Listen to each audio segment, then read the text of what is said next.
I sat quietly in the old office, the flickering neon light on the ceiling, struggling to hold on to the last glow of a long day. Before me was the company dissolution document, black letters smudged on white paper signed by my own hand. Crawford Cyber Defense, the brainchild into which I had poured my heart and soul, was now nothing but ashes, bankruptcy. The word tasted bitter, like a knife slicing into my chest. My hand trembled as I set down the pen, the ink not yet dry while my soul had already turned ice cold. How could I have imagined that just 3 months ago everything had seemed perfect? Every detail of my life was aligned as if the universe itself had conspired to keep me on top. Let me start from the beginning, from the days when I was still Sam, 36 years old, CEO of a leading cybersecurity company. 3 months ago, I was praised as an icon of the new generation of leaders. Calm, humble, disciplined, always faithful to professional ethics. Those were the compliments the press lavished upon me. I had earned my reputation with sweat, sleepless nights, and an uncompromising moral compass. Back then, I felt untouchable, invincible. My life was like a perfect painting. A solid career, a spotless reputation, and not a single blemish. I had a beautiful wife, Iris, radiant and poised, and an obedient, bright-eyed son, Alan. Every morning, sunlight filtered through the enormous glass windows of our sprawling villa, illuminating the lush garden where Alan would play while I read reports or ran code simulations on my laptop. My days were structured down to the minute, waking at 5 a.m., jogging along the city outskirts, reading the latest tech journals, then diving headfirst into work. My company, Crawford Cyber Defense, was at its peak.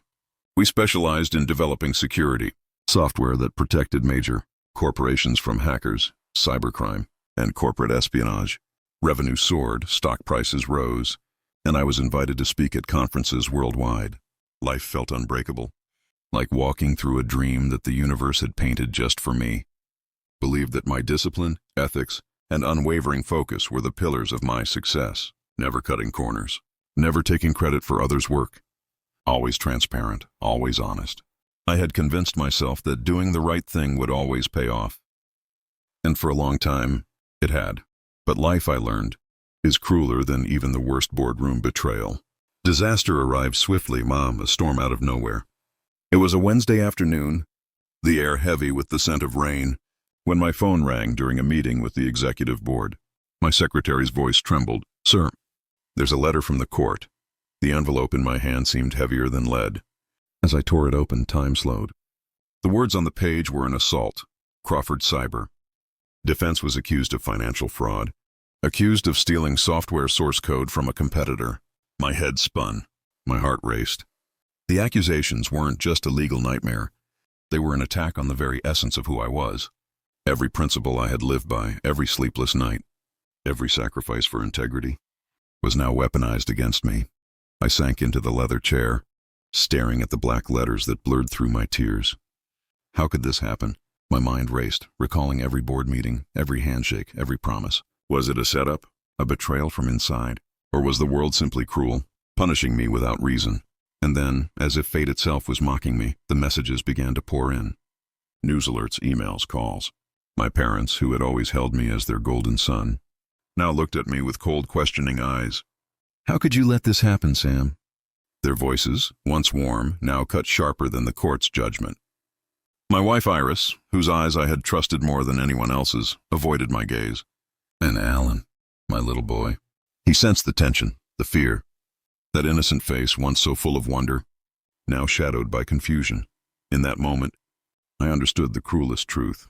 Losing a company is devastating, but losing the trust of the people who mattered most is catastrophic.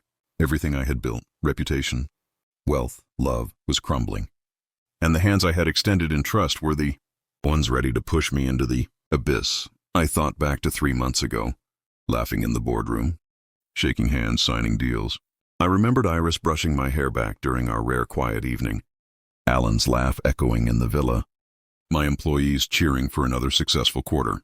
And now, it all felt like a dream I had no right to wake from. The days after the court letter felt like wading through fog. Every step I took seemed heavier, as if the world itself had grown denser. The office, once a sanctuary of creation and innovation, had transformed into a prison of whispers and suspicion. My employees avoided my gaze. Meetings became battlegrounds of whispered accusations and side glances. Every smile felt false. Every handshake a potential betrayal. I spent hours staring at my screens, reviewing contracts, emails, and code repositories, desperate to find a flaw, a mistake, a clue, anything that could explain the chaos. But the numbers didn't lie. According to the audit, something had gone terribly wrong. And yet, I knew in my core that I hadn't committed a single act of fraud. Someone had set me up. The betrayal stung the deepest where it should have been safest. My partners, people I had trusted as brothers and sisters in this corporate battlefield, now looked at me like a stranger. Marcus, my longtime COO, avoided me entirely, citing urgent family matters but never answering my calls. Jenna, the head of software development, who had once laughed at my jokes and stayed late nights debugging with me, suddenly acted cold, her eyes hard, her words clipped. And then there was Iris. She didn't yell. She didn't scream. She simply stopped looking at me with the warmth I had always known. Our conversations became terse, rehearsed, mechanical. Alan, our son, asked me once why Mommy seemed sad all the time, and I had no answer. Nothing I could say would fix the invisible fracture growing between us. I was alone. And yet I had to keep moving. I couldn't succumb to despair. The first step was understanding the storm. I hired a private investigator, someone who promised discretion and skill. His name was Callum. Callum uncovered fragments of a puzzle I hadn't even known existed. Suspicious financial transfers from one of our trusted partners to offshore accounts, emails deleted from company servers, and strange contractual clauses inserted without my approval. Each revelation felt like salt on an open wound. I had spent years building a company, a reputation, a life, and in a matter of days, it was being stolen piece by piece. Then came a call that would haunt me. A lawyer, unknown, speaking with measured calm. "Mr. Sam, you need to be aware. A billionaire recently passed away. In his will, your name appears. I cannot disclose more over the phone, but this may change everything." I laughed bitterly. A billionaire? How could the fortune of a stranger undo the collapse of my world? The call ended, leaving more questions than answers. Yet, something in the tone of the lawyer's voice sparked a flicker of curiosity, and, against all odds, a faint hope. I walked through the empty streets that night, the rain falling in relentless sheets, mirroring the storm inside me. Everything I loved, everything I had worked for, was gone. Yet somewhere in the shadows of fate and fortune, a thread was waiting. One thread that could pull me out of the abyss, and so I began the investigation. Not just into the company's destruction, but into the mysterious billionaire who had somehow entwined himself with my fate. I didn't know if it would lead to salvation or deeper ruin, but I knew one thing for certain. I would not go quietly. Somewhere in the darkness, the first piece of the puzzle was waiting, and I was determined to find it, no matter what it cost me. Days blurred into nights. The villa, once alive with laughter and sunlight, now felt like a hollow shell. The furniture remained, the walls still bore family photos, but the warmth had vanished. Iris rarely spoke. Alan avoided my eyes. My parents, who had once been my sanctuary, no longer returned my calls. Their words, sharp and judgmental, lingered in my mind. "You've failed. Sam, we can't watch you destroy yourself any longer." The irony cut deeper than the bankruptcy itself. I had been taught that hard work, honesty, and discipline would always lead to success. But here I was, standing amidst the ruins of everything I loved, abandoned by the people I had trusted most. And yet surrendering was not an option, not when there were unanswered questions. I spent hours in the office, my once vibrant headquarters now eerily silent. The flickering neon lights seemed to mock me. Callum, the investigator, continued to uncover fragments of the betrayal, hidden accounts, falsified contracts, manipulated software code. Every revelation was a fresh wound, each deeper than the last. It wasn't just the partners. Competitors, the media, even former friends seemed to have turned against me. Every meeting ended in suspicion. Every email, every phone call was a test of my endurance. I had no allies, no support, only fragments of the truth scattered across a digital wasteland. And then, amidst this chaos, the call about the billionaire returned to my thoughts. The voice of the lawyer echoed in my mind. "Mr. Sam, your name appears in the will. We cannot disclose details over the phone, but it may change everything." At first I dismissed it. Fortune from a stranger could never heal the wounds left by betrayal. loss, and humiliation. But a spark of curiosity, maybe even desperation, lingered. I began to investigate the billionaire. His name was Victor Langford, a man I had only heard of in passing, a recluse, a tycoon whose ventures shaped industries but whose personal life remained a mystery. Why would a man like him include me in his will? I couldn't fathom it. The days grew darker. I left the villa one night, wandering the rain-soaked streets of the city, my mind a storm of questions and fears. The city lights reflected on wet asphalt like fractured memories. I passed by restaurants where colleagues once celebrated victories with me, skyscrapers where my name had been spoken with respect, and cafes where friends had toasted my success. All ghosts now. And yet, in the midst of despair, there was movement. A package arrived at my door, unsigned, mysterious. Inside was a single, small envelope, thick and creamy, with my name written in precise, elegant script. No note, no sender, just my name. I opened it with trembling hands, and inside lay a single sheet of paper, a legal notice confirming my inclusion in Victor Langford's will, along with instructions to meet his attorney. Shock, disbelief, and a flicker of hope collided inside me. How could this be real? Could this stranger, a billionaire whose life I barely knew, possibly hold the key to undoing the ruin that had swallowed me whole? That night, as I sat alone in the villa, the rain lashing against the windows, I realized something. Even in my lowest hour, the threads of fate were not entirely severed. Somewhere the answers, and perhaps the salvation, awaited me. I didn't yet know the cost, the truth, or the trials I would face, but a part of me stirred, a part that refused to accept the world's verdict. I was broken, betrayed, alone, but I was not defeated. And in that fragile hope, the first hints of Victor Langford's shadow began to loom, a shadow that would change everything. I thought I knew about power, loyalty, and destiny. Before I continue, tell, from which place are you watching this story right now? Please subscribe and like the video for motivation. The days blurred, but Sam refused to let the weight of despair crush him entirely. Every betrayal, every door slammed in his face, every disappointed glance from his parents or Iris became fuel.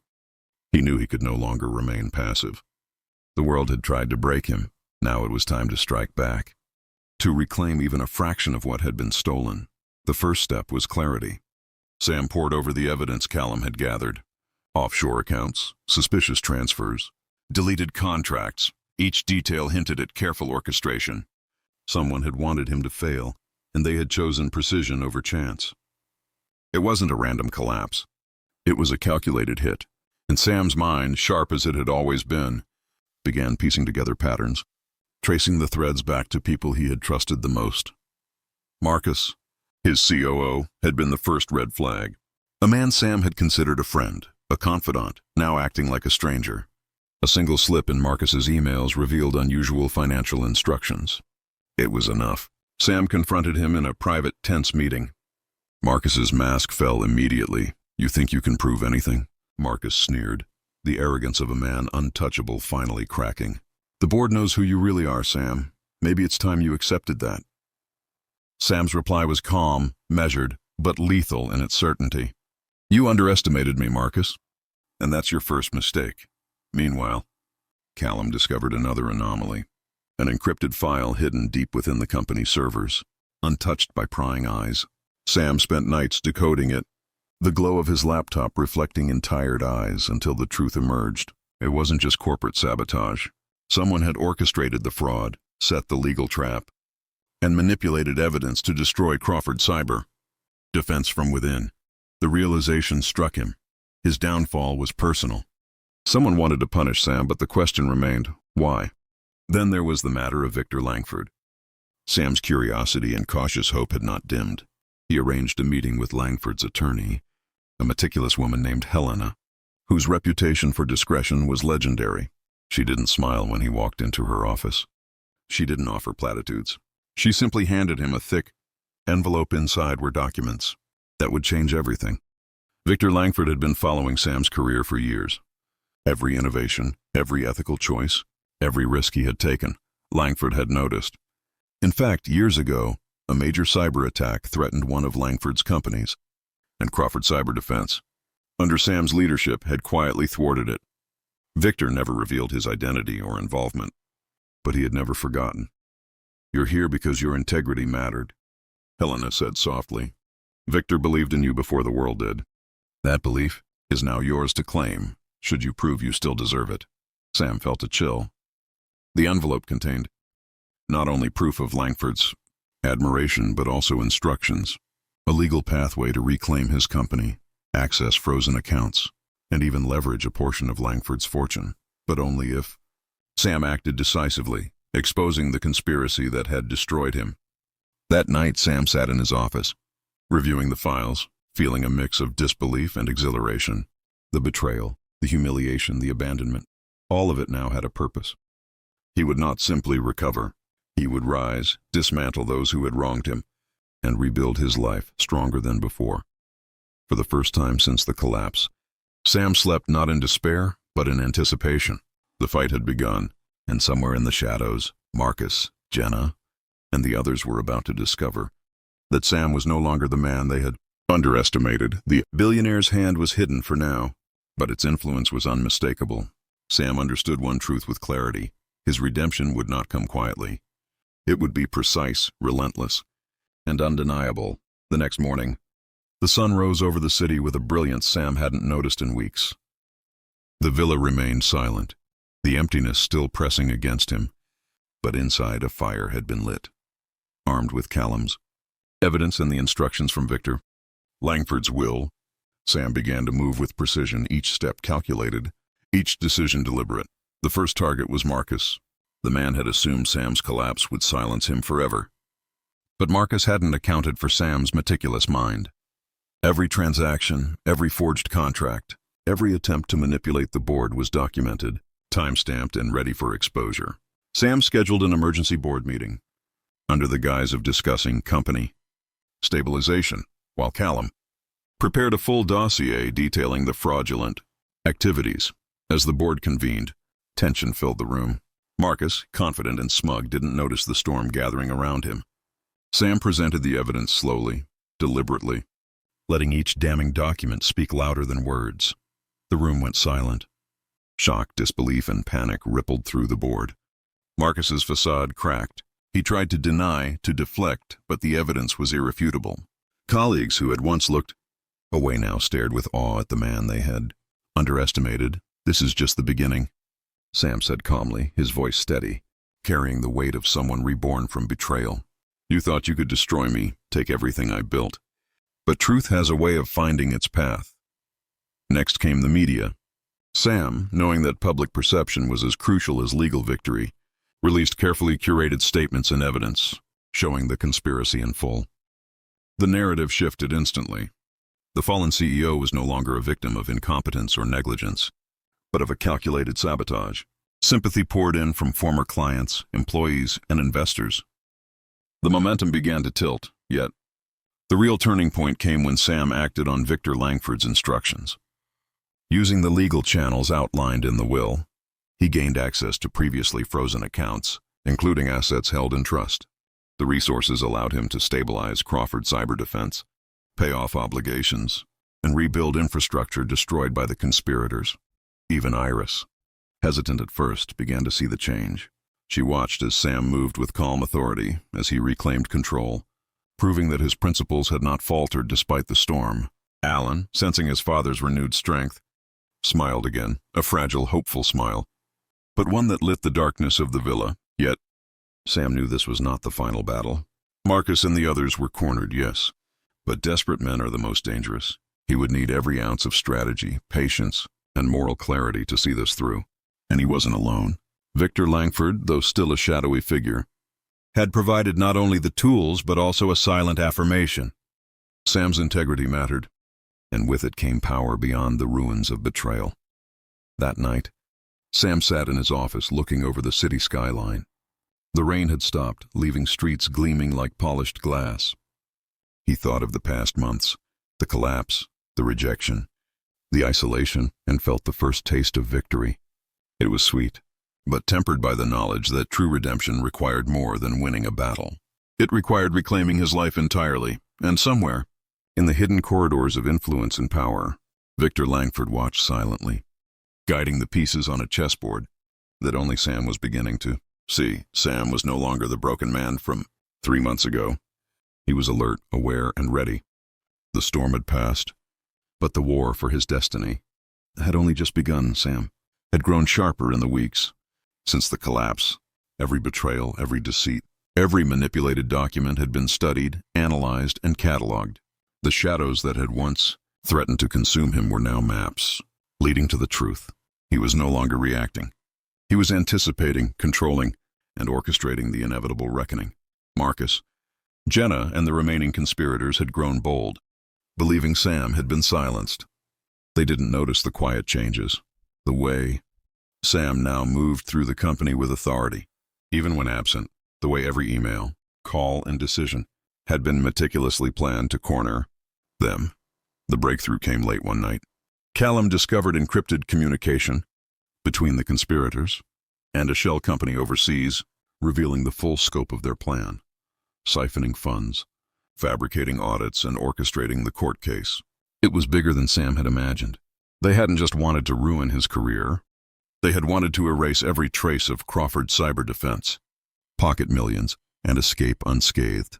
With the evidence in hand, Sam called an emergency meeting of the board. This time it wasn't just about exposing the fraud. It was about reclaiming the narrative, reasserting authority, and ensuring justice. As Marcus entered, his usual smug confidence faltered. Jenna's face betrayed panic. Sam's voice was calm, steady. "And I see you planned my downfall with precision," he said, spreading the documents across the table. "Every transaction, every forged contract, every manipulated report, and it's all here. And now, it's your undoing," panic erupted. The conspirators tried to argue, to deflect, but the proof was irrefutable. The board, once wavering in uncertainty, now turned decisively in Sam's favor. Legal action was initiated, contracts reversed, and the fraudsters faced immediate consequences. But even as the conspirators were cornered, Sam knew the most critical part of this plan hadn't yet revealed itself. Victor Langford. The billionaire's influence had been subtle, strategic, but undeniable. He had provided resources, guidance, and an unspoken assurance that Sam's integrity would ultimately be rewarded. Meeting with Langford's attorney, Helena, solidified everything. She explained that Victor had not only witnessed Sam's brilliance firsthand, but had anticipated the betrayal long before it happened. His will had been structured to empower Sam at the precise moment of crisis, ensuring that the man he had respected and trusted could rise even from the deepest ruin. "He believed in you, Sam," Helena said, "not because of your success, but because of your principles. And he knew that the right time for you to reclaim your life would come, even if it seemed impossible." The magnitude of it struck Sam. This wasn't merely a windfall. It was validation, recognition, and a reminder that true integrity cannot remain hidden forever. Victor Langford had become both shield and guide, ensuring that justice could not only be served but orchestrated in a way that reflected the very values Sam had lived by.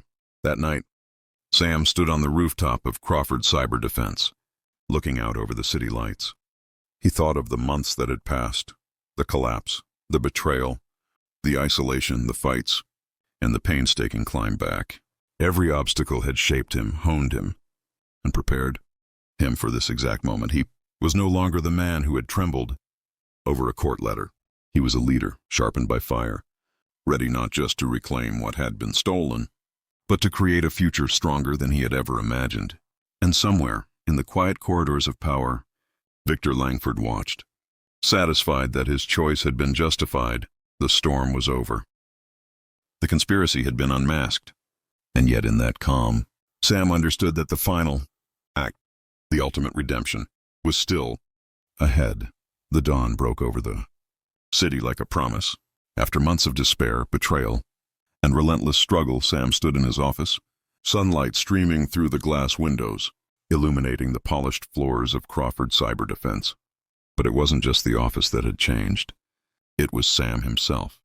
He had faced betrayal from the people he trusted most, endured public humiliation, and watched as the world seemed to turn against him. But through every setback, every sleepless night, every tear, he had refused to surrender. He had taken every lesson from the collapse and transformed it into strategy, patience, and resilience. The man who trembled over a court letter was gone. In his place stood someone sharper, wiser and unbreakable. The final legal battles with Marcus, and the conspirators were swift and decisive. Evidence meticulously documented, strategies carefully executed. There was no escape. Contracts were reversed, funds returned, reputations restored, and Crawford's cyber defense rose from the ashes stronger than ever. Investors returned, praising Sam not just for his business acumen but for his integrity, which had never wavered, even in the face of ruin. But the most profound transformation was personal. Iris approached him one evening, holding Alan's small hand in hers. Her eyes, once shadowed by doubt and hurt, now glimmered with trust and relief. "Sam," she whispered, voice trembling, "I see now. I was wrong. I let fear blind me. But you never stopped fighting." Sam took her hand and looked at Alan, whose wide eyes shone with admiration and love. For the first time in months, the villa echoed not with silence but with warmth, laughter, and the fragile, beautiful rebuilding of a family torn apart by chaos. Amidst this personal restoration, Sam finally met Victor Langford, not through an attorney but in person. The billionaire's presence was commanding, yet quiet, his gaze sharp yet approving.